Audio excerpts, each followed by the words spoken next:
jamal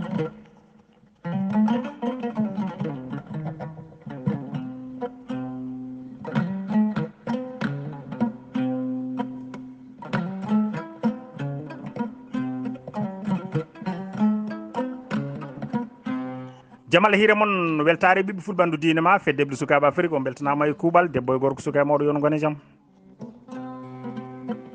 en duttima yewtere men foyre guendi heɓlanto ndu musidɗo moon lamin baguiɗo pular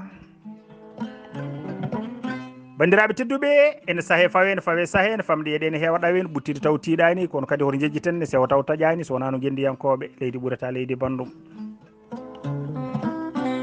Abdoulaye Sarr Mamadou Gali Ba Saydou Abouba golle mon jooɗi peewi Aboubacry Ba Hamidou Ba joom juɓɓudi en yon gone jaam bandiraɓe tedduɓe hande en hawri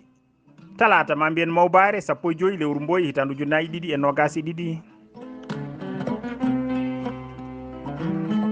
en calmini ceerno men Amadou Malal Gueye weltanama e kuuɓal ko noonne kadi Ndiaye Saydou Amadou gorko mo jinga jeeri ceerno men Issa Dieng gorko mo Likseyba Goural Yero Abou Amadou Diop golle ma jooɗi peewi nonne kadi tengaɗam ma mbiyen Ibrahima Oumar Kane katante leñol bandiraɓe tedduɓe hande foyre guendi yomnoyto ko oɗo gorko Alpha Molo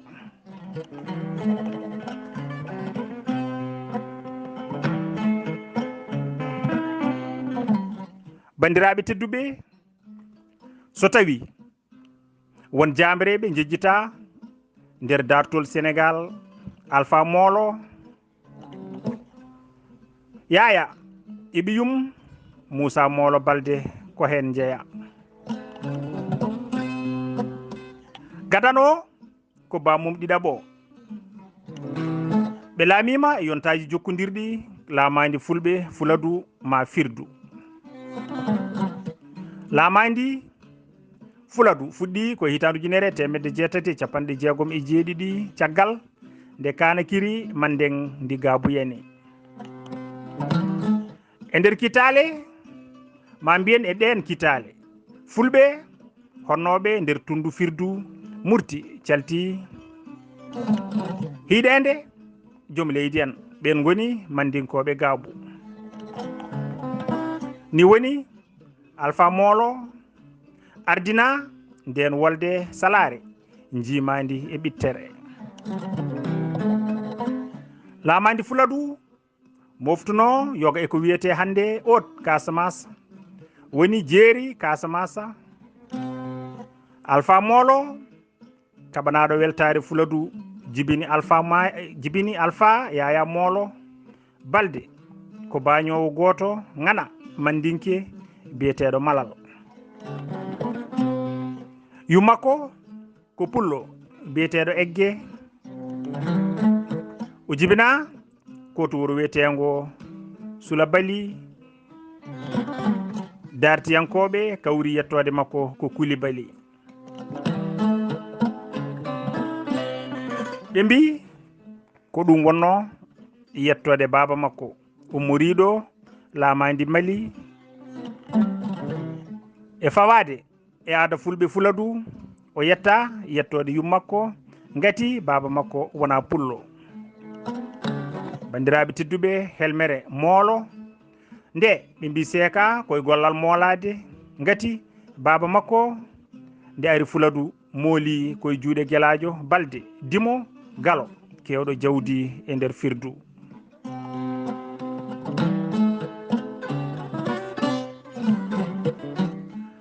saltare ɓittere mandinkoɓe pawi e daade fulɓe Malal bamum Alpha Molo mayi law ko adi ɗum o ekkini ɓiyi ko kala gande cuuɗiɗe e waño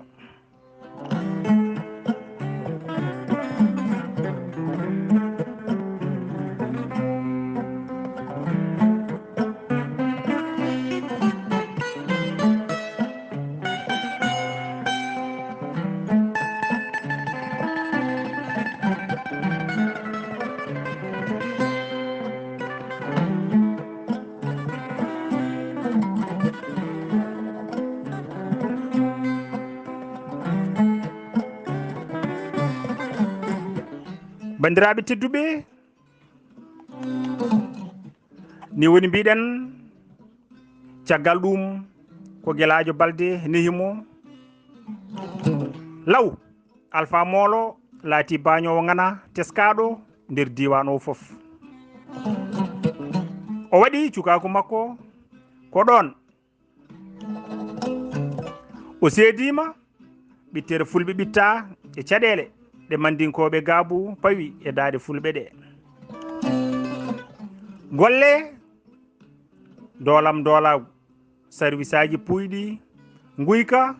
dendagal gueɗe kanturiɗe ɗe mandinkoɓe pawi e daade fulɓe ɗe bandiraɓe tedduɓe podanaɗo darjede laamu Fuladu no sukaɓe fedde makko ni o naati jangde Qur'ana o ɗanani wuro Labe jangoyde to almameɓe Fouta Djalon ngam ɓeydude gandal makko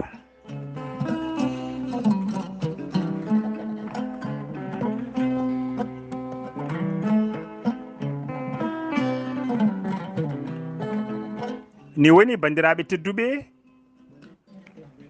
ko nde o ummiti Labe o fiila Alpha o watti wiyede Alpha Molo ko adi ɗum Alhaji Oumar Tall mo Fouta Toro rewino Fuladu ɗum kadi wonno ko hitande 1946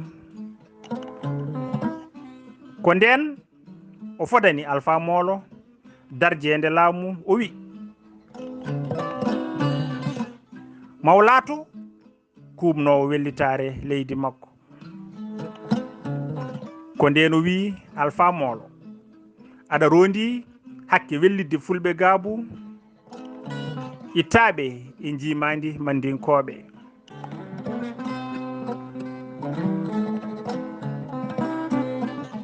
Alpha Molo rendini hohoɓe fulɓe foof kam e wañoɓe nder wuro Dorma wonno nden nokku dentorɗo woni tuddude wañoɓe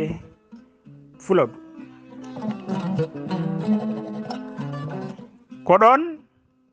miijo habtade mandinkoɓe adiɓe firdu ma mbiyen ardiɓe firdu ɓendi e koye mabɓe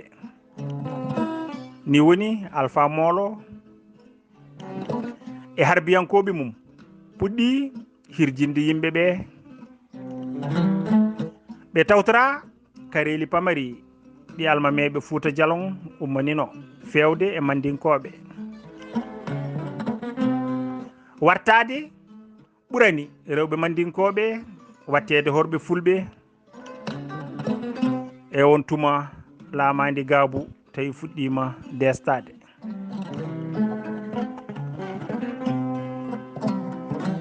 sabu kareli nder nderi ɗiɓe mbaɗata e kala saaha yanti hen kadi e hitaɗo 1967 golwole ɗe almami Oumar mo Fouta Djalon tindini e maɓɓe ko ɗum addi wolde kansala kewde e hitande 1967 ko nden lamɗo firdu biyeteɗo Janka Wali Foola o sali wattede maccuɗo ni woni o rendini ɓesgu makko e jagge laamu makko foof debbo e gorko suka e mawɗo kamɓe foof ɓe mbarti mandinkoɓe inniri nde wolde turban kello ko firata e ɗemgal men Pular woni wolde warango ha e o yonta hande bandiraɓe tedduɓe awluɓe mandinkoɓe ina ciftina jambaragal lamɓe gaabu tengti noon e darde nde rewɓe darino hen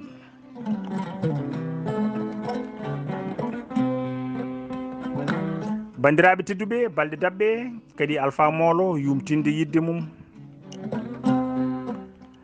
nde Janka Wali maayi tundi keddiɗi ɗi foof puɗɗi fiɗɗitade jimadi firdu mandinkoɓe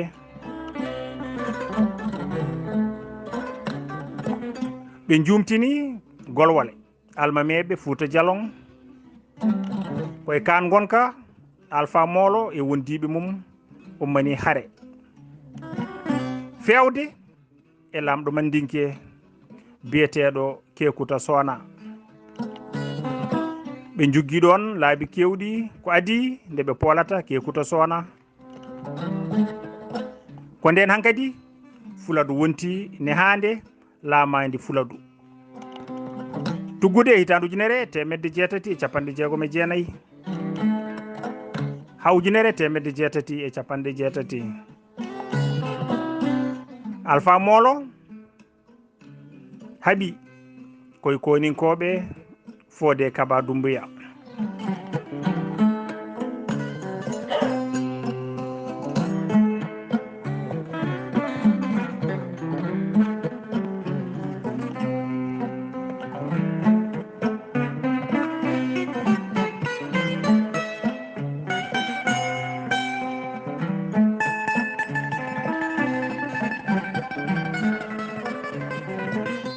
bandiraɓe tedduɓe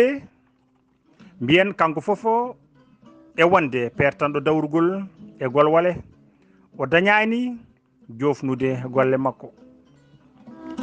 ni woni o sanki to wuro Dandu nder Guinée Bissau hande hitande ujunere temedde jeenayyi e jafoɗon hitande ujunere temedde jeetati e capanɗe jeetati e goho koɗo golle sosiyanke laamadi Fuladu kayɗi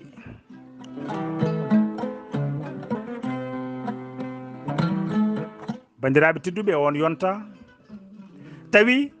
leydi Faraysé natani joɗade e jeeri Casamance ni woni Kareli nderi joli nder laamadi Fuladu hakkude hitande ujunere temedde jeetati e capanɗe jeetati e goho fayi ujunere temedde jeetati e capanɗe jeetati e tati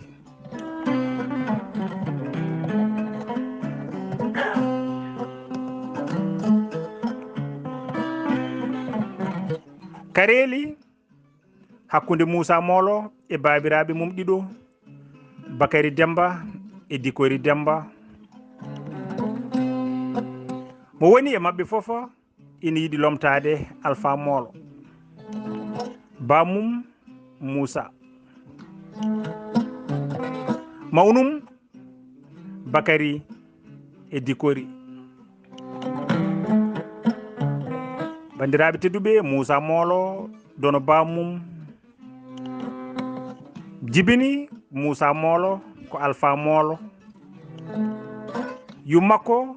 wiyeteno ko Kumba Wuude o jibina koye wuro Dorma e hitande ujunere temedde jeetati e capanɗe nayyi e jeetati e cukako makko o tawtorama kadi golwole kewɗe e gardogol baba makko ha tengti noon e Kareli hitande ujunere temedde jeetati e capanɗe jeeɗiɗi e jeetati hakkude mabɓe e Fodé Kaba Doumbouya ceernajo Mandinkejo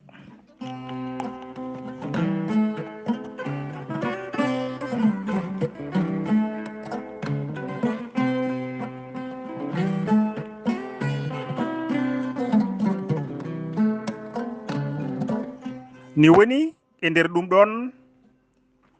o seedima caɗele Mandinkoɓe pawi e Fulɓe firdu ko ɗum jibini jambaragal makko waɗimo kaɓeteɗo mo cuusal mum teska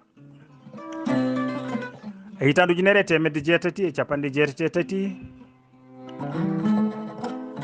o ñaagui ballal tubakoɓe Faraysé beele aɓe curanamo janguji babiraɓe makko hono Bakary Demba e Dikori Demba ni woni Faraysé naɓe jooɗi ɗon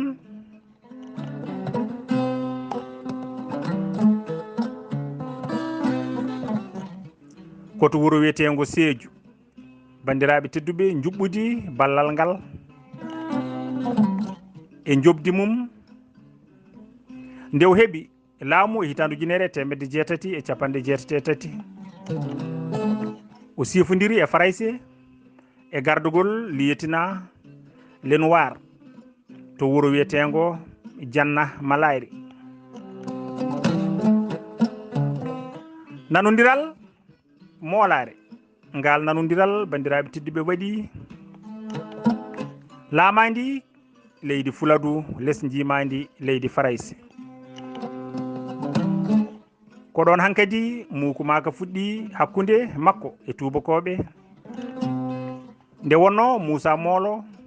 ko pertanɗo dawrugol no feewi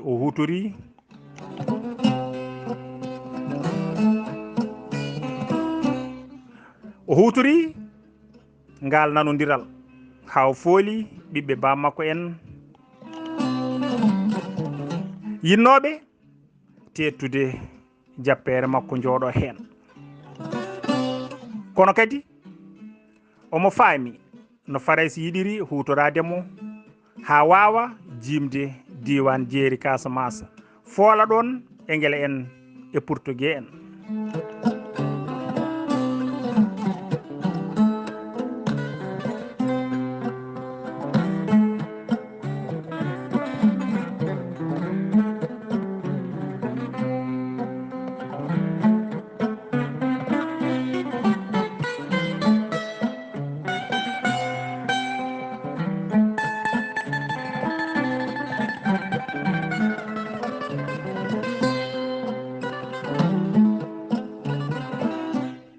Bandiraɓe tedduɓe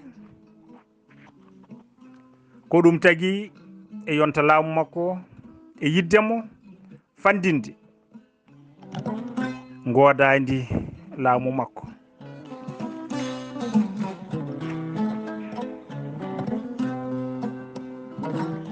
O hutorima ɓingu babagu gonnogu hakkude Farayse e ngele en e Portugais en ni woni Moussa Molo haaɓi e Mamadou Lamine Darame nder kareli hakkude colonial Farayse e ceernajo biyeteɗo Mamadou Lamine Darame mo Ɓundu. Ni woni Moussa Molo jingani tubakoɓe o mani kadi gol wole kewɗe hakkude makko e Fodé Kaba Doumbouya. Tubakoɓe Farayse mahi joɗorde mumen to wuro Hamdallahi e hitandu ujunere 1995. ɗum usti doole Moussa Molo mo Fuladu ha ɓurti. Ni woni caɗele joli hakkude maɓɓe nde wonno ɓittede Farayse ɓeydima tidde e musde. Ni woni Moussa Molo siifi nanodiral hakkude mum e ngele en beele eɓe molamo e yidde Farayse.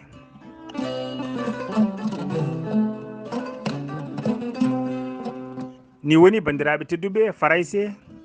ɓeydi dolnude saabu ŋatere Moussa Molo uji e hitandu ujunere 1901 o fayi leydi Gambie. O moloyi to engele en nder wuro wiyetengo Keser Kunda ko ɗon laamadi Fuladu juggi.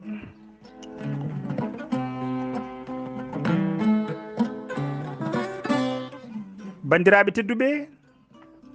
e hitandu ujunere 1918 Moussa Molo fayi leydi Sierra Leone e ballal e ngele en. O woni toon ha hitandu ujunere 1923 o arti kadi e leydi Gambie. O sanki e hitandu ujunere 1931 to wuro wiyetengo Keser Kunda. Ko ɗon o wirna no baba makko kankone o lelaki e leydi makko. Bandiraɓe tedduɓe iwdi Alpha Molo ina tawe hande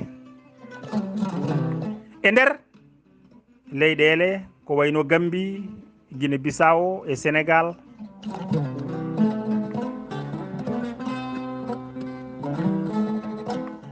ɗum ko sewnde wurtinore na nattudiral e jokkodiral.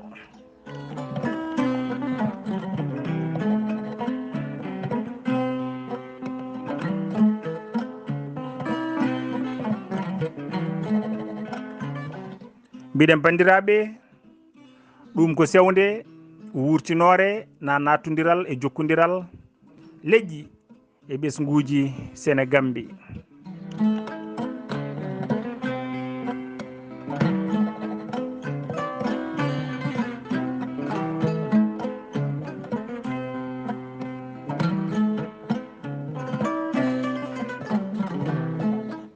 bandiraɓe tedduɓe, ɗo gareten koye filto molto Jammi Moussa Molo Balde nder nehande wuro Kolda leegal Dumasu ko ɗon Jammi Moussa Molo Balde hinkini. juutendi makki abbima e métre uji nogas ha fawi. ki Jammi ɓuri ɗon duuɓi temedere. ko kanki adi ɗon leegal Dumasu ngal. bandiraɓe tedduɓe ɓe mbi leegal Dumasu ngal fuɗɗi hoɗede ko hitande 1970 fayi 1972 e on saaha Abdoulaye Sarr ina janga tayoragal to kay hayɗi ɗo. bandiraɓe tedduɓe e on ɗon tuma ɓurno hewde e leegal he ko mandinkoɓe. biyeteɗo Fodé Coulibaly laatino mawɗo leegal ngal e on ɗon saaha. Jammi Moussa Molo woni seede golwole kewɗe e nder Fuladu.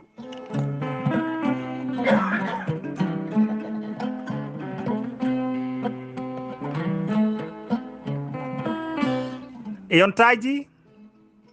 Kolda naɓe kewɗi cakkima e less makki jiɗiki korsiniki kormiki.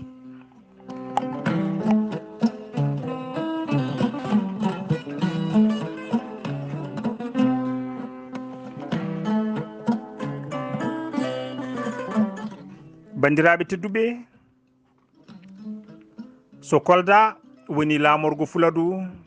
Pakaw Balantakunda, Jammi Moussa Molo ina jeeya e ko tagui ɗum ñibde. kitami jelode dartol e pinal Fuladu e kuuɓal ha arti noon e ngal leegal biyetegal Dumasu Kolda. adi hodde e leegal Dumasu Kolda ko wambarankoɓe yetteteɓe Keita e yetteteɓe Konate e yetteteɓe Coulibaly e yetteteɓe Doumbouya.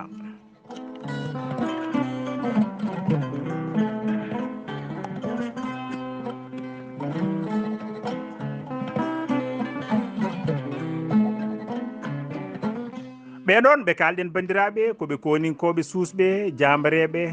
ummoriɓe kadi leydi Mande. ɓe ndewi leydi Gaabu ha ɓe jotti Fuladu. ɓe gaddori pinal mabɓe e donaɗi mabɓe woni fina tawa e gowaɗi mabɓe e allaji mabɓe ɗiɓe ndewanno. nde ɓe jetti ɗo Kolda ɗo woni nde ɓe jetti ɗo Kolda woni hande ɗo ni woni ɓe koɗi ɗon ɓe inniri nokku o Dumasu ko firtata e ɗemgal men Pular woni cuuɗi less. ngam yerodirde ɗum e hayre wonnode ɗon nde woni hayre towde nde ɓe cakkino ɗon e sara mum nden wiyete Dumasu ɗon ɓe inniri ɗum cuuɗi less woni less hayre. bandiraɓe tedduɓe, dartol Jammi Moussa Molo jotodiri koye dartol leegal Dumasu kono kadi jokkodiri e golwole Moussa Molo Balde lamɗo Fuladu.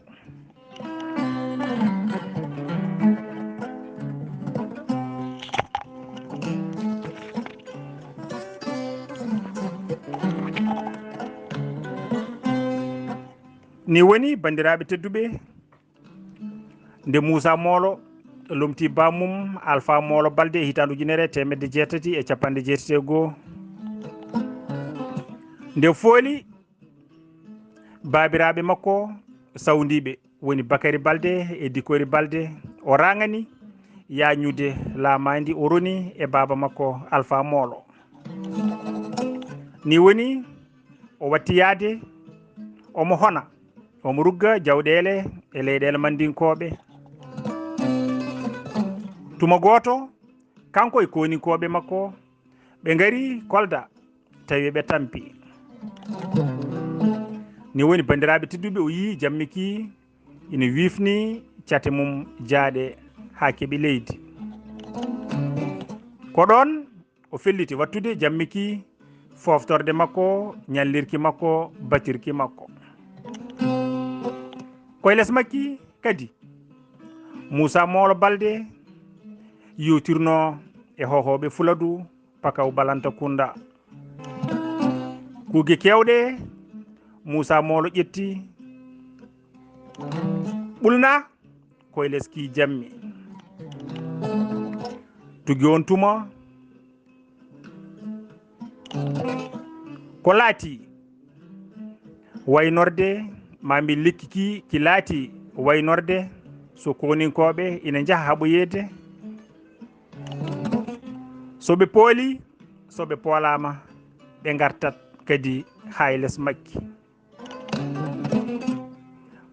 ko jammi ndondiki weltare sunare ko jammi korsuki jibinande Kolda Bakaw e Fuladu ha heeɓi weeli ngara bandiraɓe tedduɓe gila nden ki watti wiyede jammi Moussa Molo fulɓe Fuladu ko ɗon kawrata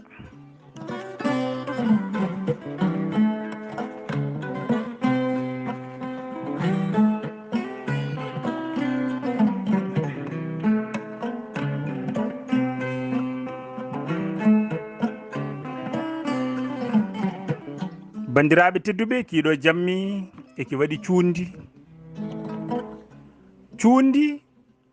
ndi hoddiɓe ganda gaga darde jammiki to banggue dartol aki rondi kadi banggue cuuɗiɗo cuundi ndi wone fulɓe Fuladu ganda hen sahaji tengti noon e demminare ki siila ha ki laaɓa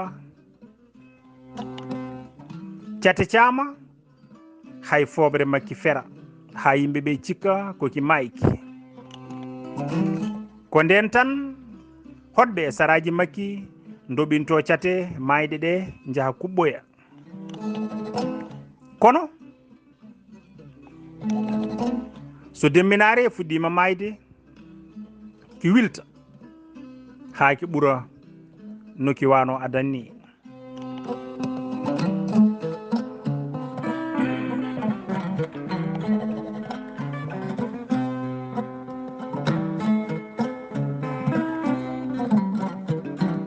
ni woni mbiɗen bandiraɓe tedduɓe fulɓe Kolda ene mbiya koye makki sanam Kolda o hoɗi bandiraɓe ɓe mbi koki koɗaki nde wonno kadi ki dari koye sara juma ɗum waɗi ɓe mbi dowuji baɗaɗi ɗon foofa jaabete ɓe dutti kadi ɓe mbi koɗɗo eki jammi ko jinna moƴƴo no feewi mo bonnanta hay goto ko ɗum tagui bandiraɓe tedduɓe Kolda naaɓe horsinde jammiki ni woni ɓe korsini jammi Moussa Molo kiɓe cifoto ko kam woni wuddu Kolda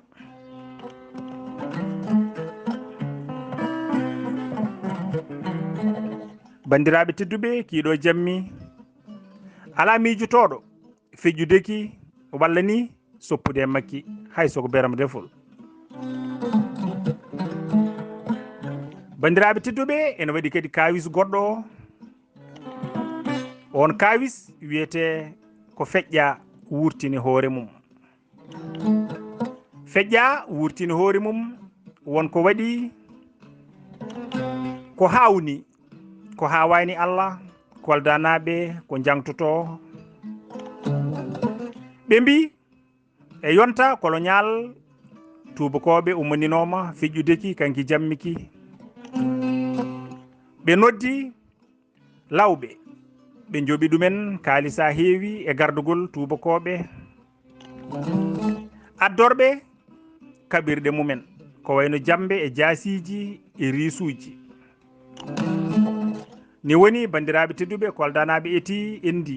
yoɓe goppu jammiki ko kanki renata kolda koki koɗaki ni woni tubakoɓe cali ɓe dawi e makki subaka goto ɓe ñalli feƴƴudeki ha nangue muti ɓe gaynani ɓe pelliti foftade ha janggo e mum ɓe dawta kadi e makki. ni woni bandiraɓe tedduɓe nde ɓe gartuno subaka law ɓe tawi kiwati no kiwano hankini cate camnoɗe gontiɗo gonno hay cetitine ndenti natti e fobre ki wilti ha ki ɓurti no kiwano adanni. bandiraɓe tedduɓe yimɓe kawa wodini e lawɓe ɓe ɓe hakkillaji mumen birni dogi naati e ladde ɗum tindini tubakoɓe ɓe ki jammi wona mere. bandiraɓe tedduɓe koldanaɓe ina mbiya ɗo e kolda ala bawɗo wiide ina andi tigui rigui jammi Moussa Molo nde dari ɗon.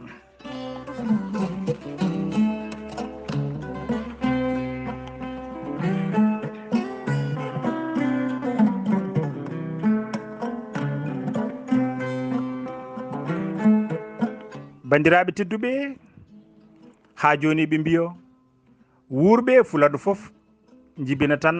tawi ki ɗon eki dari e jaati ko mandinkoɓe gadi hodde legal dumasu ɓe ndewanno sana munduji mabɓe koye takko jammiki koye less makki sukaɓe kaddinte julliji jooɗotono so ndungu naati so toɓo leeli tobde ko ɗon kadi koldanaɓe ñaagoto yarnago nduwo yo guese kew gawri. bandiraɓe tedduɓe hande o pijirloji mandinkoɓe ko wiyete jambadon koye less makki fuɗɗoto koye less makki kadi fusata. hen sahaji ina hasi yimɓe jaaha lotoyade less makki ɓe mbi ko beele ñagule mabɓe ina jaaɓe nde saabu ɗum fofo hay goto hande miijotako feƴƴude jammi Moussa Molo Balde.